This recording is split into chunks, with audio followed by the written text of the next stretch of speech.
जय राधा माधव कुंज बिहारी। हरे कृष्णा। आज की वीडियो में हम ब्रह्मांड पुराण से एक श्लोक के बारे में चर्चा करेंगे। ये बहुत ही मजेदार श्लोक है। इसको सुनते ही आनंद आ जाता है। क्यों आ जाता है भाई आनंद?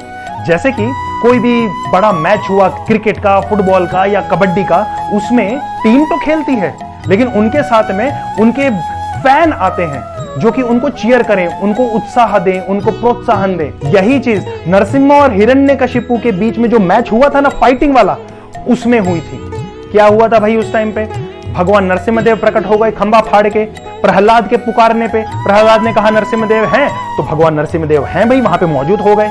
अब भगवान बाहर निकले और यहाँ पे जितने भी देवता हैं, ऋषि हैं, मुनि हैं, सिद्ध हैं, विद्याधर हैं, किन्नर हैं, चारण हैं, ये सारे के सारे पूरे ब्रह्मांड को अपने अपने लोगों को छोड़ के, सत्य तप जन महर और ये सारे लोगों को छोड़ के ये भगवान नरसिम्हदेव का मैच देखने के लिए आ गए। भैया फाइनल होने वाला था ना, छोटे मोटे मैच तो हो गए जिसमें से कि इंद्रदेव हार रहे हैं, बाकी कोई और डेमीगॉड है, कोई और देवता है वो हार रहा है, ऋषि मुनि हार रहे हैं। यहां पे फाइनल होने वाला था। Narasimhadev was the best player to गो।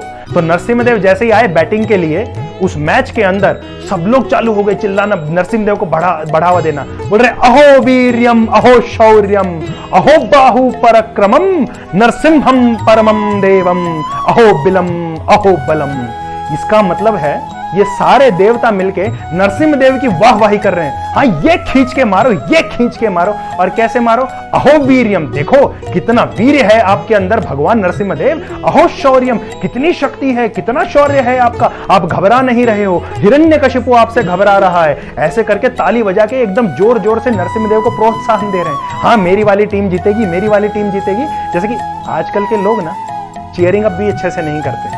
यहाँ पे चीयरिंग अप के लिए तो बड़े बड़े लोग आए हैं। देवताओं में तो ब्रह्मा है, शिव जी हैं, भगवान अनंत देव भी हैं, गरुड़ देव भी हैं, प्रहलाद खुद है, ये सारे हैं। ऋषियों में कश्यप महर्षि हो गए, सप्त ऋषियों में वशिष्ठ हो गए, गौतम हो गए, ऐसे कर करके सारे मौजूद। अरे नारद भी तो थे वहां, उनको कैसे छोड़ सकते हैं? तो ये सारे वहां पे मौजूद हैं और चीयरिंग अप चल रहा है। नारद मुनि वीणा बजा रहे हैं और बाकी लोग, कोई मृदंग बजा रहा है, कोई करताल बजा रहा है और जोर जोर से गा रहे हैं अहो वीर्यम, अहो शौर्यम, अहो बाहु पराक्रमम। चलिए नरसिम्हदेव, इसका खात्मा कीजिए, इसका खात्मा कीजिए।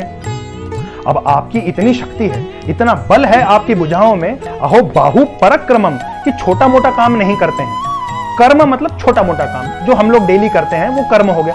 पराक्रमम यानी कि हम सोच भी नहीं सकते ऐसा आपके हाथों से हो सकता है। ऐसे कार्यों के बारे में शास्त्रों में एक बहुत अच्छी लाइन बताई गई है। बोला है कर्तुम अकर्तुम अन्यथा कर्तुम, यानी कि भगवान कृष्ण कुछ काम है उसको कर सकते हैं, कुछ काम है उसको नहीं कर सकते हैं। और ये जो दोनों चीजें हैं, होनी और नहीं होनी, इससे परे भी एक और चीज है, अन्यथा कर्तुम, कुछ एक तीसरी चीज ही कर देंगे। हम लोग ज्यादा से ज्यादा करें, क्या करेंगे? मान लो कि आपको गर्मी लग रही है तो आप क्या करोगे? अपना एसी चालू कर लोगे, अपना फैन चालू कर लोगे, कोई कूलर चालू कर लेगा, कोई पंखे से हवा झूल लेगा, या फिर आलसीपन में नहीं भी करोगे। या तो आप कर सकते हो या आप नहीं करोगे। भगवान ऐसे हैं जो कि कर्तुम अकर्तुम और अन्यथा कर्तुम, करेंगे या नहीं करेंगे, या कोई तीसरी चीज ही कर देंगे, हमें पता भी नहीं चलेगा। तो भगवान नरसिम्हदेव भी यहाँ पे वही कर रहे हैं। ये सारे देवताओं ने तो ट्राई कर लिया था ना, अपना लक आजमा लिया था, किसी का भी तुक्का नहीं बैठा, सारे लोग हिरण्यकशिपु से हार गए। यहाँ पे भगवान नरसिम्हदेव हिरण्यकशिपु को मारने के लिए, पीटने के लिए, अरे ऐसे उछाल उछाल के फेंक रहे हैं जैसे कि, तो जिस प्रकार से बचपन में आप लोगों ने कैरम खेला होगा ना, उसी प्रकार से नरसिम्हदेव हिरण्यकशिपु के साथ खेल रहे हैं। यहां से उठा के टकक वहां, यहां करके टकक वहां, हिरण्यकशिपु के साथ दौड़ा दौड़ा के मतलब मजे ले लेके कर रहे हैं। तो ऐसा कृत्य करना, अहो बाहु पराक्रमम, इस सृष्टि में कोई नहीं कर पाता, केवल नरसिम्हदेव ही कर पा रहे हैं। इसके लिए अहो बाहु पराक्रमम नरसिम्हम भीषणम भद्रम, आप भगवान ही हैं लेकिन नर और सिंह के रूप में आए हैं। और भीषणम यानी कि बहुत ही ज्यादा भीषण है, बहुत ही ज्यादा गुस्सेले हैं, बहुत ही ज्यादा कंट्रोल से बाहर हैं, आप बहुत ही ज्यादा टेरिफाइंग हैं, डरावने हैं। हिरण्यकशिपु और उसके जो सोल्जर्स नरसिम्हदेव को देख के उनके तो मतलब डैश डैश हो गया, समझ जाइए, आगे से गीला पीछे से यहां वही वो हो गया उनका। ये इतने ज्यादा गुस्सेल हैं कि वो कांप रहे थे नरसिम्हदेव का गुस्सा देख के, यहां तक कि देवता भी कांप रहे हैं। भगवान के सामने ही नहीं आ रहे। लक्ष्मी देवी कह रही ये मेरे स्वामी नहीं हो सकते भैया, ये किसी और के होंगे, मेरे वाले तो बहुत ही कोमल बहुत मधुर है, इतना गुस्से वाले कहां से आ गए। अब ये सारा कंफ्यूजन तो चल रहा था, भगवान का गुस्सा भी था और ये भीषण था, लेकिन इसके बाद का जो शब्द है वो बहुत कैचिंग है। वो है भद्रम, अर्थात वो सारी सृष्टि पे अपनी करुणा बरसा रहे हैं, सबके लिए दिव्यता लेके आ रहे हैं, सबका भाग्य उदय करवा रहे हैं। भद्रम का अर्थ होता है भाग्य उदय करवाना। तो भगवान नरसिम्हदेव भले ही उनके अंदर इतनी शक्ति है, इतना वीर्य है, इतना शौर्य है और और सबसे ज्यादा वो भीषण भी है, लेकिन वो किसी को नुकसान नहीं कर रहे, वो भद्रम कर रहे हैं, वो इस पूरी सृष्टि का सौभाग्य उदय करवा रहे हैं। ऐसे हैं हमारे भगवान नरसिम्हदेव, वो भद्रम हैं। हिरण्यकशिपु हो गया, शक्ति आई, बल आया, अहंकार आया, तोड़फोड़ करने लग गया। रावण के साथ में भी भाई इतना वरदान आ गया, 10 सिर आ गए, फिर भी दिमाग नहीं आया, बुद्धि नहीं आया, सीता मैया को किडनैप करने लग गया, अपने खुद के लस्ट के ऊपर, कामुकता के ऊपर कंट्रोल नहीं कर पाया। कंस हुआ, उसके अंदर शक्ति बल आया, ले लिया टक्कर सीधा भगवान के साथ, अपनी खुद की बहन को मारने के लिए दौड़ गया, अपने खुद के भांजाओं को मार दिया।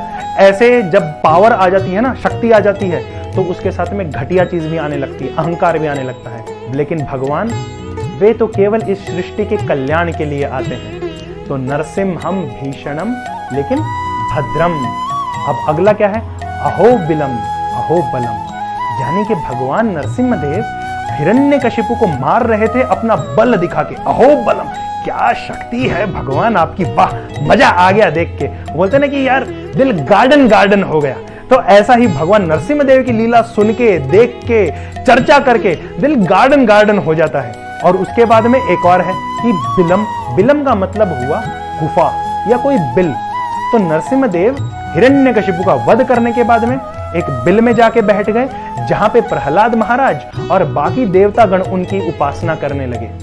ये क्षेत्र, ये गुफा अहोबिलम क्षेत्र में आती है।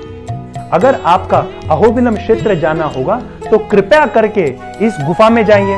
गुफा का एड्रेस चाहिए, दे दूं पक्का, अभी पक्का चले जाओगे? चलो वेरी गुड, संकल्प तो ले लो कम से कम कि भगवान की इच्छा हुई तो जरूर जाएंगे। तो ये जो जगह है, ये जो गुफा है, वो अहोबिलम नरसिम्हा, याद है 9 नरसिम्हों में से दूसरे नंबर वाले, वो अहोबिलम नरसिम्हा का जो मंदिर है, उनका जो दर्शन की जगह है, वही है ये गुफा अहोबिलम। चलिए, तो आज की कथा को यहीं विश्राम देते हैं। अगली वीडियो में आपसे फिर मुलाकात होगी। तब तक भगवान नरसिम्हदेव का कीर्तन कीजिए, उनका गान कीजिए, उनकी कथाओं का श्रवण कीजिए, भक्तों के साथ चर्चा कीजिए, उनका संग लीजिए और हाँ, महाप्रसाद जरूर पाइए। तब तक के लिए हरे कृष्णा। नरसिम्हदेव भगवान की जय, श्रील प्रभुपाद की जय। हरे कृष्णा।